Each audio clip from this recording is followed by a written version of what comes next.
এই ট্ৰাকখন এইপিনে আমিনগাঁও দিশৰ পৰা এইপিনে গুৱাহাটী যাব গৈছিলে।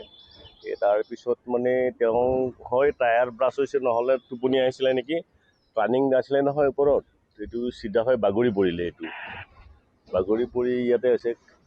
এতিয়া মানে ড্ৰাইভাৰ আৰু হেণ্ডিমেনৰ অলপমান জখম হৈছে, আমি GMCHত পঠাইছোঁ।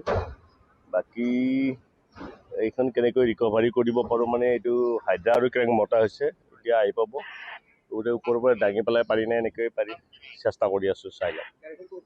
এইটো এতিয়া ৰেজিষ্ট্ৰেশ্যন হাৰিয়ানা আছে, মানে গুৱাহাটীত লখৰাত যাবৰ কাৰণে আহিছিলে। এতিয়া তেওঁলোকৰ মানে কেজুৱেলিটি থকাৰ কাৰণে আকৌ প্ৰথমতে মেডিকেলতে পঠোৱা হ'ল। মাল লোড আছে, ফ্লিপকাৰ্টৰ মাল থকা বুলি কৈছে।